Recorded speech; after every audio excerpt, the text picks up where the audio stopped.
UP में विधानसभा चुनाव से पहले बीजेपी के नेतृत्व पर सवाल। राष्ट्रीय कार्यकारिणी की बैठक के बाद क्यों शुरू हुआ घमासान? योगी के कैराना दौरे पर क्यों गरमाया हुआ है पलायन का मुद्दा? राज्यपाल सत्यपाल मलिक ने मोदी सरकार पर क्यों साधा निशाना? और शराबबंदी के मुद्दे पर फिर क्यों निशाने पर है नीतीश सरकार? राजनीति से जुड़ी खबरों के लिए देखिए टॉप 9 सियासी संग्राम। बीजेपी की राष्ट्रीय कार्यकारिणी के सदस्य और योगी सरकार में कैबिनेट मंत्री स्वामी प्रसाद मौर्य के बयान से यूपी की सियासत एक बार फिर गरमाने वाली है। स्वामी ने कहा है कि 2022 का यूपी विधानसभा चुनाव मोदी के चेहरे पर लड़ा जाएगा। अब तक के सभी चुनाव 2014, 2017, 2019 में चेहरा मोदी जी ही थे, आगे भी वही रहेंगे। सभी चुनाव में 2014, 2017, 2019 में चेहरा मोदी जी थे। एजेंडा विकास का था, आगे भी चेहरा मोदी जी होंगे। स्वामी ने कहा कि यूपी चुनाव में जिन्ना कोई मुद्दा नहीं है। जिन्ना पाकिस्तान में मुद्दा हो सकते हैं या नहीं, देश के बंटवारे के दो मुख्य आरोपी रहे हैं, एक पंडित जवाहरलाल नेहरू और दूसरे जिन्ना। इनकी तिकड़म से ही भारत और पाकिस्तान का बंटवारा हुआ है। भारत में जवाहरलाल नेहरू की बहस चलेगी, जिन्ना की नहीं। सीएम योगी आदित्यनाथ आज शामली पहुंचेंगे, जहां पर एक बार फिर कैराना का पलायन चर्चा में है। सीएम योगी दोपहर 12 बजे कैराना से पलायन के बाद लौटे परिवार वालों से मुलाकात करेंगे। सीएम इसके बाद पीएसी कैंप और फायरिंग रेंज का शिलान्यास करेंगे और जिले को करीब 411 करोड़ रुपए की विकास योजनाओं की सौगात देंगे। इसके बाद योगी रामपुर भी जाएंगे। मेघालय के राज्यपाल सत्यपाल मलिक ने किसान आंदोलन को लेकर एक बार फिर मोदी सरकार पर निशाना साधा है। मलिक जयपुर में आयोजित ग्लोबल जाट समिट में शामिल हुए थे। मरती है तो दिल्ली के नेताओं का शोक संदेश जाता, लेकिन 600 किसानों का प्रस्ताव लोकसभा में पास नहीं हुआ। आज पंजाब विधानसभा का एक दिवसीय विशेष सत्र बुलाया गया है। इसमें कई महत्वपूर्ण प्रस्ताव पारित होंगे और हंगामे के आसार हैं। पंजाब सरकार केंद्र को चैलेंज करते हुए कृषि कानून निरस्त करने और पंजाब में लागू नहीं होने देने को लेकर प्रस्ताव ला सकती है। बीएसएफ के अधिकार क्षेत्र को बढ़ाने के खिलाफ भी प्रस्ताव लाया जाएगा। वहीं अकाली दल ने सिख विरोधी दंगों की निंदा और गांधी परिवार के खिलाफ कार्रवाई के लिए भी एक प्रस्ताव लाने की मांग की। दिल्ली के सीएम अरविंद केजरीवाल ने कहा कि मेरे मंदिर जाने पर किसी को ऐतराज क्यों है? मैं मंदिर जाता हूं क्योंकि मैं हिंदू हूं। 2 दिवसीय गोवा दौरे पर पहुंचे केजरीवाल पर सियासत के लिए सॉफ्ट हिंदुत्व की लाइन लेने का आरोप लग रहा है। गोवा में अगले साल विधानसभा चुनाव होने हैं और केजरीवाल अपनी पार्टी के प्रचार अभियान को धार देने में जुटे हैं। पीएम मोदी आज पंढरपुर को देंगे कौन सी सौगात? कहां रखेंगे 2 नेशनल हाईवे के विस्तार की आधारशिला? राष्ट्रीय कार्यकारिणी की बैठक में पीएम ने पार्टी को कौन सा मंत्र दिया है? श्री रामायण यात्रा स्पेशल ट्रेन का क्या है रूट? ड्रग्स केस जांच का अपडेट क्या है? देश भर की सभी अहम खबरें देखते हैं टॉप 9 राष्ट्र की बात।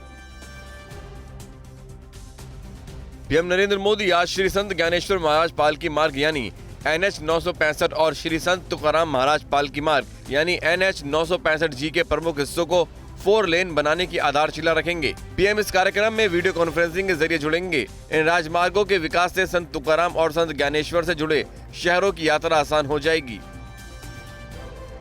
इस मौके पर पीएम मोदी महाराष्ट्र के पंढरपुर में कई नेशनल हाईवे की कनेक्टिविटी बढ़ाने के लिए 223 किलोमीटर के अपग्रेड रोड प्रोजेक्ट का लोकार्पण भी करेंगे। ये रोड 1180 करोड़ रुपए की लागत से तैयार किए गए हैं। कार्यक्रम के दौरान केंद्रीय सड़क परिवहन मंत्री नितिन गडकरी और महाराष्ट्र के सीएम उद्धव ठाकरे भी मौजूद रहेंगे। बीजेपी की राष्ट्रीय कार्यकारिणी की बैठक में कल 5 राज्यों की चुनावी रणनीति पर मंथन हुआ। पीएम मोदी ने पार्टी सदस्यों को विजय मंत्र देते हुए कहा, सेवा ही सबसे बड़ी पूजा है। बीजेपी संकल्प और समर्पण की पार्टी है, ये कोई परिवार आधारित पार्टी नहीं है। पीएम ने कहा कि पार्टी कार्यकर्ताओं को आम लोगों के विश्वास का सेतु बनना चाहिए। भगवान राम में आस्था रखने वाले पर्यटकों के लिए IRCTC ने श्री रामायण यात्रा की शुरुआत की है। पहली ट्रेन कल सफदरजंग रेलवे स्टेशन से रवाना हुई। 17 दिनों की इस यात्रा में पहला पड़ाव भगवान राम का जन्म स्थान अयोध्या होगा। ये विशेष पर्यटन ट्रेन पर्यटन मंत्रालय भारत सरकार की पहल देखो अपना देश के तहत घरेलू पर्यटन को बढ़ावा देने के लिए चलाई जा रही है। मुंबई ड्रग्स केस की जांच आज से और तेज होगी। एनसीबी की 2 टीमें जांच में जुट रही हैं। कार्डेलिया क्रूज ड्रग्स के अलावा अन्य 5 मामलों की जांच के लिए संजय सिंह की अगुवाई वाली एनसीबी की टीम शनिवार को ही मुंबई आ गई थी। वहीं एनसीबी की विजिलेंस टीम आज मुंबई पहुंच रही है, जिसको ज्ञानेश्वर सिंह हेड कर रहे हैं। ड्रग्स केस में एनसीबी ने कल अरबाज मर्चेंट और अर्चित कुमार से 6 घंटे तक पूछताछ की। आर्यन खान कल नहीं पहुंचे। उनकी ओर से तबीयत खराब होने का हवाला देते हुए मंगलवार का समय मांगा गया है। वहीं विजिलेंस टीम ने प्रभाकर सेल को समन जारी करते हुए आज शाम 6 बजे तक पेश होने को कहा है। दूसरी तरफ मुंबई पुलिस की एसआईटी ने सुनील पाटिल से पूछताछ की। आज वो दोबारा बयान दर्ज करवाने पहुंच सकते हैं। एनसीबी नेता और महाराष्ट्र के मंत्री नवाब मलिक ने मोहित कंबोज पर 1100 करोड़ रुपए की धोखाधड़ी का आरोप लगाया है। कहा है कि मोहित के साले के जरिए आर्यन को ट्रैप किया गया है। कंबोज ने इन आरोपों को झूठा करार दिया है। वहीं समीर वानखेड़े के पिता ध्यानदेव ने नवाब मलिक पर 1.25 करोड़ रुपए की मानहानि का दावा ठोका है। इस मामले की आज हाईकोर्ट में सुनवाई होगी। यूपी के कानपुर में जीका वायरस का कहर बढ़ता ही जा रहा है। कल 10 नए मरीज मिलने के बाद जीका वायरस संक्रमित मरीजों की संख्या 89 हो गई है। इस मामले को लेकर प्रशासन पूरी तरह से मुस्तैद होने का दावा कर रहा है। वहीं जीका संक्रमण अब कानपुर से निकलकर कन्नौज तक पहुंच चुका है। वहां भी एक मरीज में जीका वायरस के संक्रमण की पुष्टि हुई है। देश में आज ही के दिन 5 साल पहले पीएम मोदी ने नोटबंदी की घोषणा की थी, जिसके बाद 500 और 1000 रुपए का नोट चलन से बाहर हो गया था। इसका फायदा ये हुआ कि देश में डिजिटल भुगतान पहले की अपेक्षा काफी बढ़ गया है। भारत धीरे धीरे ही सही लेकिन कैशलेस इकोनॉमी की तरफ बढ़ रहा है। हालांकि नकद लेन देन भी बढ़ा है। और आज से शुरू हो गया है आस्था का महापर्व छठ। यमुना में छठ पूजा पर क्यों बढ़ा तकरार? असम के पूर्व सीएम सैकिया के बेटे को क्यों किया गया गिरफ्तार? फतेहगढ़ जेल में हुए बवाल की जांच कौन करेगा? और चेन्नई में भारी बारिश ने कैसे बढ़ाई है मुसीबत? राज्यों की बड़ी खबरों के लिए देखिए टॉप 9 राज्य विशेष।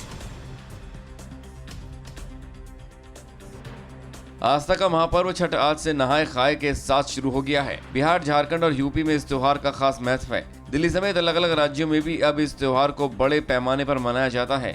4 दिन तक चलने वाले इस महापर्व का समापन उगते सूर्य को अर्घ देने से होगा। इस बीच दिल्ली में महापर्व छठ को लेकर जबरदस्त राजनीति हो रही है। दिल्ली में अब छठ पूजा घाटों को लेकर आप और बीजेपी आमने सामने हैं।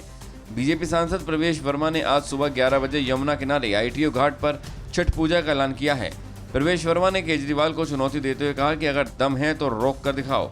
इसको लेकर भी हंगामे के आसार हैं।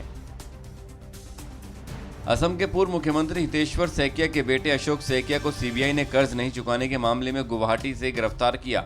अशोक को सीबीआई आज कोर्ट में पेश करेगी। अशोक सैकिया पर 1996 में Assam state cooperative agriculture and rural development bank से 9,37,000 का कर्ज नहीं चुकाने का आरोप है। अशोक ने कहा कि उन्होंने कर्ज चुका दिया है और सबूत वो कोर्ट में पेश करेंगे। धर्मांतरण केस में यूपी एटीएस ने बड़ी कार्रवाई करते हुए मौलाना उमर गौतम के बेटे अब्दुल्ला को कल नोएडा से गिरफ्तार कर लिया है। अब्दुल्ला पर धर्मांतरण करने वालों के लिए फंड जुटाने का आरोप है। साजिश को अंजाम तक पहुंचाने के लिए अब्दुल्ला जहांगीर आलम और कौसर से सीधे संपर्क में था। इसके अलावा अब्दुल्ला अपने पिता के अल फारूकी मदरसा मस्जिद और इस्लामिक दवा सेंटर का काम भी देखता रहता था। पश्चिम बंगाल के पूर्वी मिदनापुर के मोहम्मदपुर गांव में बीजेपी कार्यकर्ता शंभू महतो की हत्या के बाद एक बार फिर टीएमसी और बीजेपी के बीच टकराव बढ़ सकता है। स्थानीय बीजेपी ने तृणमूल कांग्रेस के कार्यकर्ताओं पर हत्या का आरोप लगाया है। बीजेपी नेताओं ने तुरंत आरोपियों की गिरफ्तारी की मांग की है। हालांकि तृणमूल कांग्रेस ने बीजेपी के आरोपों को झूठा बताया है। यूपी के फर्रुखाबाद के फतेहगढ़ जेल में हुए बवाल की मजिस्ट्रेट जांच होगी। यहां डेंगू से एक कैदी की मौत के बाद जेल में बंद कैदियों ने कल जबरदस्त हंगामा किया। कैदियों ने जेल में पत्थरबाजी और आगजनी की थी, जिसमें कई जेल कर्मचारी घायल हो गए। जवाबी फायरिंग में एक कैदी शिवम की मौत हो गई है और 8 कैदी घायल हो गए हैं।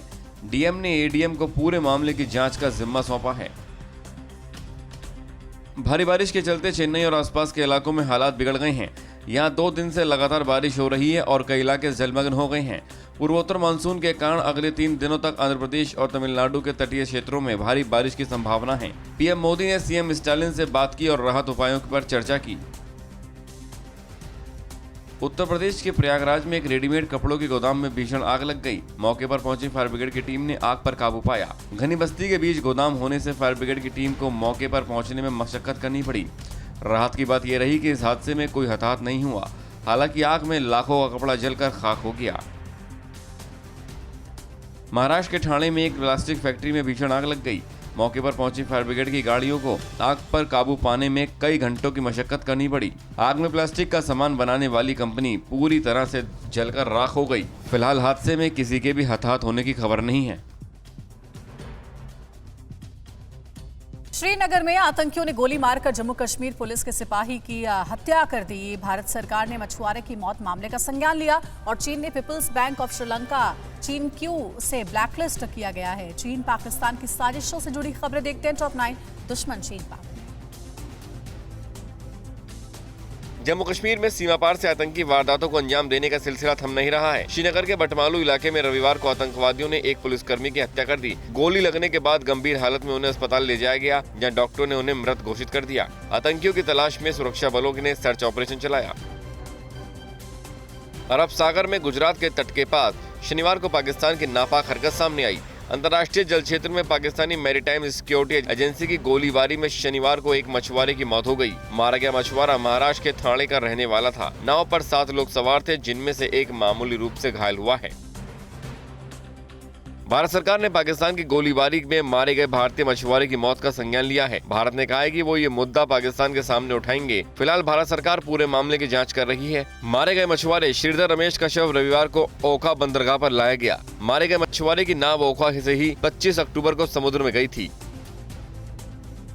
आतंक पर लगाम लगाने के FATF के निर्देशों को नकारते हुए पाकिस्तान अब भी अपने यहाँ UN के प्रतिबंधित आतंकियों को संरक्षण दे रहा है। पाक सरकार की मंशा के चलते लश्कर-ए-तैयबा के 3 बड़े आतंकियों के खिलाफ केस खत्म हो गए हैं। लाहौर हाईकोर्ट ने शनिवार को हाफिज सईद सहित 6 आतंकियों को सबूतों के अभाव में बरी कर दिया। पाकिस्तान की जनता पर एक और महंगाई बम फूटने वाला है। इमरान सरकार ने संकेत दिया है कि आने वाले कुछ दिनों में वो पेट्रोलियम उत्पादों पर लेवी बढ़ा सकती है। महंगाई को लेकर इमरान सरकार की पहले ही विपक्षी दलों ने जमकर आलोचना की है। पाकिस्तान में पेट्रोल 146 रुपए प्रति लीटर है और चीनी 150 रुपए प्रति किलोग्राम बिक रही है। पाकिस्तान हिंदू परिषद आज खैबर पख्तूनख्वा प्रांत में 100 साल से ज्यादा पुराने मंदिर में दिवाली मनाने के लिए एक भव्य कार्यक्रम का आयोजन कर रहा है। इस मंदिर को कट्टरपंथियों ने पिछले साल तोड़कर आग के हवाले कर दिया था। पाक मुख्य न्यायाधीश गुलजार अहमद को कार्यक्रम में शामिल होने के लिए आमंत्रित किया गया है। चीन अपने पड़ोसियों को परेशान करने में कोई कोर कसर नहीं छोड़ता। हाल ही में चीन ने श्रीलंका के सरकारी स्वामित्व वाले पीपल्स बैंक ऑफ श्रीलंका को ब्लैकलिस्ट करने का ऐलान किया है। ऐसा ड्रैगन ने सिर्फ इसलिए किया है क्योंकि श्रीलंका ने उसकी घटिया किस्म की खाद खरीदने से इनकार कर दिया था। चीन ने भारत के चिकन्ने कहे जाने वाले सिलीगुड़ी कॉरिडोर के करीब चुंबी घाटी पर अब अपनी आंखें गड़ा ली हैं। चीन यह कनेक्टिविटी को मजबूत करने में जुटा है, जिससे वो भूटान के साथ भारत पर दबाव बना सके। पूर्वी कमान के commander lieutenant general Manoj Pande ने हाल ही में सिलीगुड़ी को संवेदनशील करार दिया था। महंगाई और देशव्यापी प्रदर्शनों से घिरे इमरान को सत्ता से हटाने के लिए विपक्ष ने कोशिशें तेज कर दी है। मरियम नवाज ने जनता से राय मांगी है कि विपक्षी गठबंधन PDM क्या कदम उठाए जिससे इमरान आवाम से खौफ खाने लगे। कजाकिस्तान में किसने किया बड़ा धमाका? अमेरिका के न्यूयॉर्क के यूनिवर्सिटी कैंपस में बम की खबर से मची अफरा तफरी। चीन कहां अमेरिकी वॉरशिप को उड़ाने का कर रहा है अभ्यास, और इराक के PM पर आतंकी हमले को लेकर अमेरिका ने क्या कहा? इन सभी खबरों के लिए देखते हैं top 9 world battle ground. Kazakhstan के अक्टाऊ शहर में एक कैफे में जोरदार धमाका हुआ है। शक्तिशाली धमाके में कैफे पूरी तरह से तबाह हो गया। इस धमाके की चपेट में कैफे के बाहर सड़क से गुजर रही कई गाड़ियां भी आ गई। हालांकि अभी तक इस धमाके में कितने लोग हताहत हुए हैं इसकी जानकारी नहीं आई है। धमाका कोई साजिश है या हादसा, इसको लेकर भी अभी तक कोई बात सामने नहीं आई है। न्यूयॉर्क की कॉर्नेल यूनिवर्सिटी के कैंपस में बम की खबर के बाद हड़कंप मच गया। मौके पर पहुंची कॉर्नेल की पुलिस के मुताबिक फोन पर सूचना मिली थी कि यूनिवर्सिटी कैंपस के law school, Gold Wing Smith, Epson hall और कैनेडी हॉल में बम रखे गए हैं। बम निरोधक दस्ते ने पूरी यूनिवर्सिटी बिल्डिंग को खाली कराने के बाद पूरी बिल्डिंग की जांच की। जांच के बाद बिल्डिंग में कहीं कोई बम नहीं मिला। चीन की एक और बड़ी साजिश का खुलासा हुआ है। सैटेलाइट के जरिए मिली तस्वीरों से पता चला है कि चीन ने तकलामाकन के रेगिस्तानी इलाके में अमेरिकी वॉरशिप का मॉडल बनाकर उसको निशाना बनाने का अभ्यास किया। सैटेलाइट से मिली तस्वीरों के जरिए दावा किया गया है कि चीन अमेरिकी वॉरशिप को तबाह करने के लिए नई रेंज वाली बैलिस्टिक मिसाइलों का परीक्षण कर रहा है। इराक के PM मुस्तफा अल कदीमी को निशाना बनाकर किए गए हमले को आतंकी हमला बताते हुए अमेरिका ने कड़ी निंदा की है। अमेरिकी राष्ट्रपति जो बाइडेन ने कहा है कि इस हमले के जिम्मेदार लोगों की पहचान और जांच में अमेरिका इराक की मदद करेगा। जो बाइडेन ने अपनी नेशनल सिक्योरिटी टीम को इराकी सुरक्षा बलों की जांच में मदद करने के निर्देश दिए हैं। बाइडेन ने कहा कि अमेरिका इराक के लोगों के साथ मजबूती से खड़ा है। इराक के PM मुस्तफा अल कदीमी के आवास पर किए गए हमले के बाद राजधानी बगदाद की सड़कों पर इना और टैंक मार्च कर रहे हैं। बगदाद की सड़कों पर कल रात सेना की कई बख्तरबंद गाड़ियां दौड़ती नजर आई। PM आवास पर हमले के बाद बगदाद में हालात तनावपूर्ण लेकिन नियंत्रण में हैं। इस बीच बगदाद के ग्रीन जोन एरिया में बड़ा धमाका हुआ। अमेरिका के विदेश मंत्री एंटनी ब्लिंकन ने हमले में घायल इराक के पीएम मुस्तफा अल कदीमी से फोन पर बात की। ब्लिंकन ने हमले में इराकी पीएम को कोई बड़ा नुकसान नहीं होने पर राहत व्यक्त की है। ब्लिंकन ने आतंकी हमले की कड़ी निंदा करते हुए कहा, ये इराक की संप्रभुता और स्थिरता पर हमला था। अमेरिका इराक के साथ मजबूत साझेदारी को लेकर दृढ़ है। परमाणु समझौते को लेकर 29 नवंबर से वियन्ना में अमेरिका के साथ बातचीत से पहले ईरान ने ओमान की खाड़ी में अपना सालाना युद्धाभ्यास शुरू कर दिया। इस युद्धाभ्यास के जरिए ईरान अमेरिका समेत यूरोपीय यूनियन पर दबाव बनाना चाहता है। इस युद्धाभ्यास में ईरान की एयरफोर्स भी हिस्सा ले रही है। इसमें ईरान ने कई मिसाइल और वॉरप्लेन का भी टेस्ट किया है। उत्तर कोरिया के तानाशाह किम जोंग ने अपनी सनक के आगे दुनिया की चेतावनी को भी दरकिनार करते हुए तोपों से गोलीबारी का अभ्यास किया, जिसमें किम जोंग समेत कई अन्य सैन्य अधिकारी भी शामिल हुए। किम जोंग का यह अभ्यास अमेरिका और दक्षिण कोरिया पर दबाव बनाने के लिए था। बीते दिनों उत्तर कोरिया ने भी मिसाइल से परीक्षण किए थे, जिससे क्षेत्र में काफी तनाव बढ़ गया था। इजरायल ने फिलिस्तीन को यरूशलेम में अमेरिकी दफ्तर के लिए जगह मुहैया कराने से इनकार कर दिया है। डोनाल्ड ट्रंप की सत्ता में रहने के दौरान यरूशलेम में कंसुलेट को बंद कर दिया गया था। हाल ही में अमेरिकी विदेश मंत्री एंटनी ब्लिंकन ने इस दफ्तर को दोबारा खोलने की बात कही थी, जिस पर इजरायल ने कड़ा विरोध करते हुए कहा है कि अमेरिका का यह फैसला उसकी संप्रभुता को चुनौती दे सकता है।